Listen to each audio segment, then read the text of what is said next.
Plandobs, Sainte-Baume, c'est un village isolé, atypique du département du Var, ici à 686 mètres d'altitude. Pas de vignes ni d'oliviers, mais l'environnement réserve bien des surprises.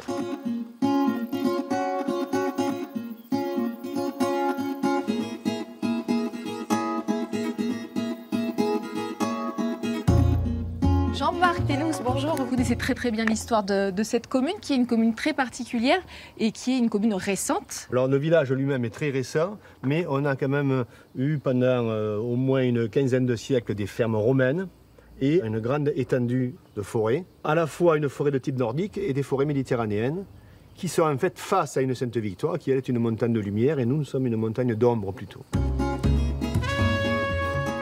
Ici, c'est un peu le cœur historique du village finalement. Effectivement, nous sommes en fait sous le site emblématique qui est le couvent de Béthanie. Ce couvent est vraiment un monument du village. Il a été réalisé dans les années 1880 sur le don de Madame de Greling, une Marseillaise fortunée, et selon les idées du père Lataste qui voulait donner une chance en fait à toutes les personnes qui étaient en prison, donc à l'époque c'était des femmes, qu'elles puissent avoir une vie beaucoup plus décente que ce qu'elles pouvaient avoir en sortant de prison. Et c'est pour ça qu'on les a appelés les réhabilités. Donc ici sur le couvent, il y a trois lieux un peu emblématiques, on peut dire. Effectivement, donc nous sommes à la fois dans les jardins. Vous avez derrière la grotte de Lourdes, une réplique de la grotte de Lourdes bien sûr, le grand bâtiment d'habitation, et dans ce bâtiment annexe, vous avez une très belle chapelle. Ici, on est dans un hameau, probablement le hameau le plus ancien de Plandobs, c'est ça? Donc nous sommes au quartier de Saint-Jaume, et où il y a l'église, la mairie, l'école et l'ancien cercle. Et là, on va rentrer dans l'église qui date de quand? C'est une église en fait du XIe siècle, qui est justement dédiée à Saint-Jacques.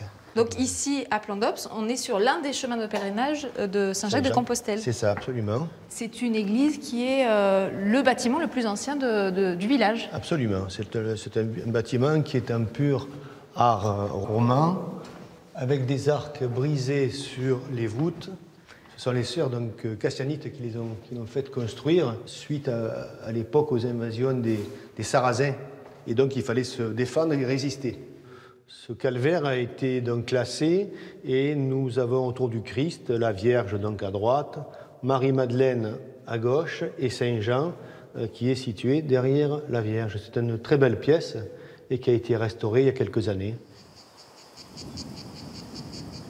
Demain, nous quittons le centre de Plandobs et l'oppidum où nous sommes actuellement, direction le massif et la forêt à la rencontre des pères dominicains qui tiennent l'hôtellerie célèbre, l'hôtellerie de la Sainte-Baume. À demain.